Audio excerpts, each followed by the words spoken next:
Hello, I'm Scotty. Thanks for visiting my channel. Well, this is something you don't normally see when you fire up a clock repair video. I will show you how to repair mechanical clocks. This is my current project, a Dutch cylinder moon phase clock. You can see the moon phase up there, but we'll look at that later on. This is as far as I got before my last video camera expired totally. I've taken this piece off here. You notice it's all very dusty, but it's been in the shop for some time before I got it. These finials all come out. I'll polish them up on my polishing setup on my wood lathe. That'll bring them up nicely. I'll run over this. I'll put some of my mineral oil, beeswax polish on that, and it'll come up rather nicely. Now in here, there's two holes, one there, and they each had one of those in them, which I suspect goes into the bottom of the movement and holds it in place. As you can see, they're very rusty. They're going to need a bit of serious cleaning up. I'll put the Dremel on those. We'll clean them up.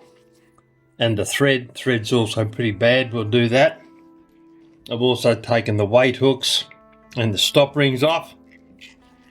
You can see by the size of the chain, it's an 8-day movement. It's a pretty substantial chain. I've taken the hands off the clock face.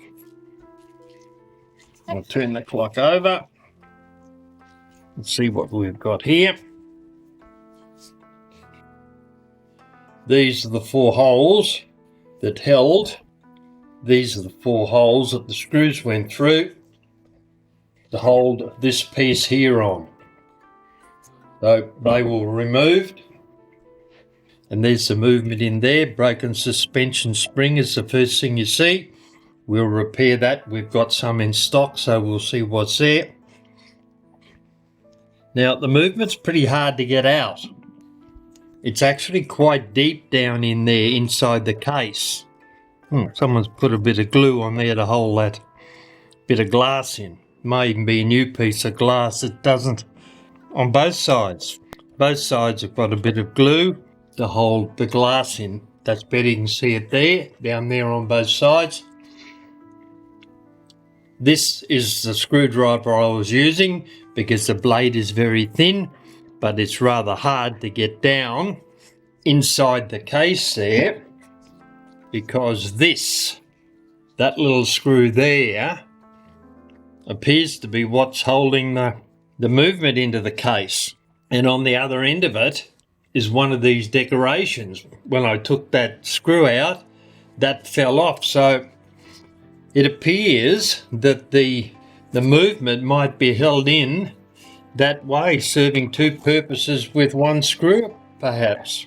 If you find this video helpful, please leave a like and don't forget to subscribe. But it's a UCW movement, United Clockworks, and it's got 52 centimeters there, which will be the overall length, I would imagine, not the length of the pendulum, but little cup bell up on top, quite a subtle little sound.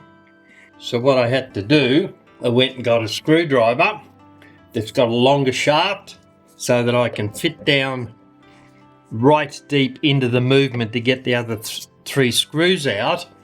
And what I had to do, because it was a very thick screwdriver, I had to file and hone the tip down so it is fine enough to now fit in those little screws. So that's where we're up to at the moment. I'm now going to change the camera over to the other post and we'll take the movement out. A quick change of screwdrivers, and I've discovered that there's 4 Phillips head screws here that I think if we remove them, that the front of the case and the movement is going to come out in one piece, which will make it a lot easier than rummaging around in there with my new big screwdriver, trying to get some room for leverage to get at those screws. And in theory, we should have the part of the case and the movement become loose. So now we're starting to get somewhere. Also, we can see the movement. So the 2 screws have been taken out of there, which I would assume is helping hold the movement in. but it's still pretty solid. Now there's one more screw down in there I'm going to get at, and there's another one down there, and at the moment, oh yeah, there is one down there, right, so there's 3 more screws to get out. So I'll do that off camera, because there's no way I'm going to be able to do it while checking the camera to make sure that you can see what I'm doing, and at the same time not damaging the movement. So I'll be back pretty soon. Well, this is something you don't normally see when you fire up a clock repair video. Seeing somebody preparing the blade of a screwdriver to fit a specific screw in a clock. To fit a specific screw in a clock, mainly this one here. The slot width in that is 1 mil wide, and this was pretty wide when I got this screwdriver. I need this length of the shaft to be able to get into the clock movement. So what I'm doing now is I'm draw filing for the first part of the operation. I'm draw filing a file across the tip of the blade to remove material from it.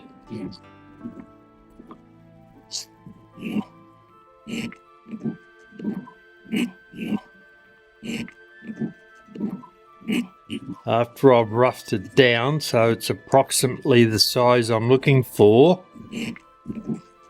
I'll then finish it off with a 600 and a 1200 grit diamond hone. But I'm still going, reducing the metal, bringing the tip down. Take it out. I'll have a look at our little screw. I don't think it's going to fit yet. What do you know? It does. It fits already. Excellent. Right, I'll get rid of the bench vise, put it over there, and we can now start finishing off. I'll get rid of that file. Now we can start finishing off the blade. This is our 600 grit diamond hone. I'm going to put a little bit of lapping liquid on it. I'll just squirt that on. You can see it there. What I'm going to do now is I'll press the screwdriver blade down and get the correct angle, and then I'll rub it backwards and forwards, maintaining that angle, moving it around and in figure eights, backwards and forwards, and in a circular fashion, while we're removing material from the end of the blade. That's looking a lot smoother there. Right, we'll do the other side now. Get the angle of the blade and then run it round in circles, up and down, and figure eight, so that you're using a lot of the plate, not just rubbing it up and down in one place, so that you're wearing the plate out evenly. And building up a slurry on the plate, and that's what's cutting the material off the blade. All right, I'll check that. Get out our little tiny little screw again. Check the blade. Yeah, it just fits in there nicely. All right, I'll clean the 600 hone.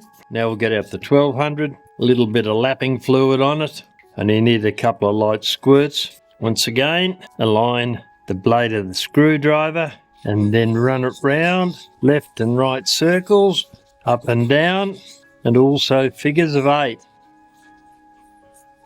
See what we've got.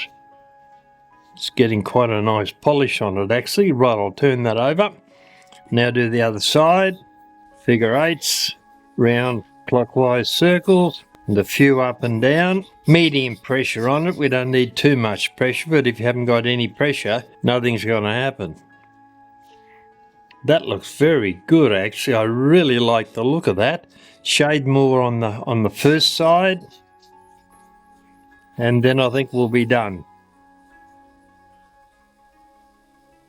We're getting a very high polish on that, which you can see reflecting the light.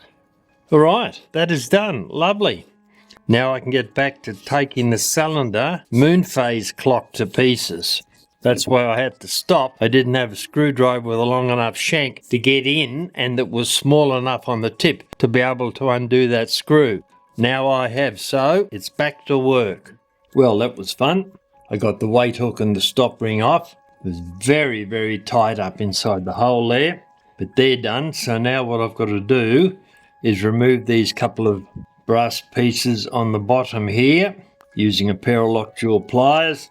because the chain is so tight, it's very hard to get a grip on it and hold it open. First one, I'll take that mangle link off, back to the next one, get a grip on there, and then open it up.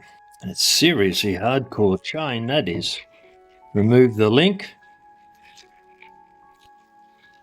Now, we can now remove the chain once I get it untangled. Then I can pull it in through those couple of holes there. There's our mangle link, get rid of that. And pull the chains through. They're coming out, but there's still another knot down there. They're coming out, they're almost done. Pull the chains through completely. Got him? All right.